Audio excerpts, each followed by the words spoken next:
কিছু মানুষ যে এত পরিমাণ তেল মর্দন করতে পারে রে বাবা, মানুষ ক্লান্ত হয় না আর একজনের তেল দিতে দিতে।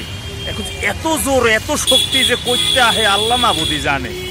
মানে এই ডিসি, নতুন ডিসি আসছে, তাকে ফুলের শুভেচ্ছা দিতে হবে। এসপি আসছে, ফুলের শুভেচ্ছা দিতে হবে। ওসি সাহেবের বউয়ের জন্মদিন, শুভেচ্ছা দিতে হবে। নতুন কি বলে জেলা কর্মকর্তা আসছে, ভূমি অফিসার আসছে, শুভেচ্ছা জানাইতে হবে। নতুন রেজিস্ট্রার আসছে, তাকে ফুলের শুভেচ্ছা জানাইতে হবে। মানে ওই ব্যক্তি বা ওই অফিসার তাকে চিনুক আর না চিনুক, তারে ফুলের শুভেচ্ছা জানাইতেই হবে।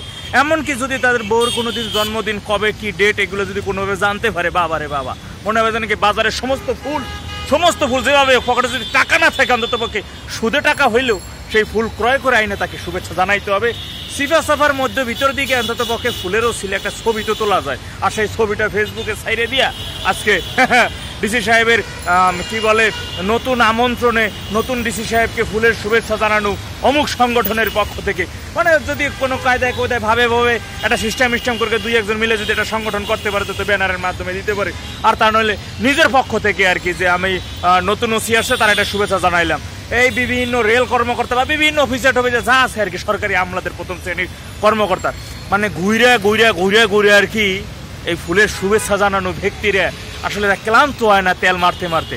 তবে সব ক্ষেত্রে যে লস হয় তা না, কিছু কিছু ক্ষেত্রে কিন্তু এই ফুলের বদৌলতে অনেক বড় ধরনের তাদের উপকারও হয়। ফুল দিতে দিতে দেখা গেছে ফুল আজকে দিয়ে এলো, একটা ছবি তুললো, ওই আর ফাঁকে যাই একটা কাগজপত্র তারা দিয়ে দিল, স্যার এইখানে আমার শালা হয়, ওইখানে আমার বাপ হয়, অমুকে আমার চাচা হয়, অমুকে আমার খুড়া হয়, এই সমস্ত নামটা দিয়ে একটু স্যার একটু মেহরবানি করে আপনি একটু দিয়ে দেন স্যার, ঠিক আছে। ওইটা একটু ফাইল, একটা চাকরি হইলো বা একটা ফাইল হইলো, পাস করায় নিয়ে আসলো, ওইখান থেকে এবার যার এই কাজটা করে দিল তার থেকে এবার যদি 4-5 লাখ টাকা নেওয়া যায়, তাহলে অনেক সময় ফুলের বদৌলতে কিছু কিছু কাজ হয়ও।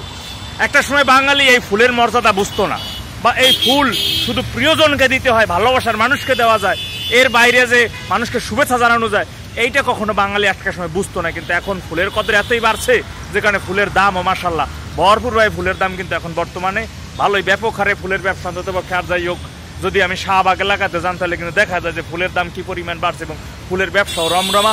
অন্তত পক্ষে এই চাটুকারি যারা করে, এই ধরনের চামচামি যারা করে, তেল যারা মারে, একজন অন্তত পক্ষে আর যাই হোক ফুলের ব্যবসা। আজকে একটা কথা মনে পড়ে যায়, যদি আজকে আসলে সেই বিশ্বকবির যদি রবীন্দ্রনাথ ঠাকুর যদি আজকে বাইসে থাকতেন, তিনি সত্যি মহা খুশি হইতেন। বাঙালি জাতি ফুলের কদর বা বাঙালি জাতি ফুলকে এতটা ভালোবাসে, এই দৃশ্যটা যদি সেই রবি ঠাকুর দেখতেন, তাহলে হয়তো তার 2 কলমে তিনি লিখতেও পারতেন যে যাহা কিছু করিয়াছো কামাই, ইহাতে যদি আহারও না জুটে, ফুলের বদৌলতে অন্যকে করিতেছো মর্দন, তাহাও তো হইতে পারে কিছু অমৃত রতন।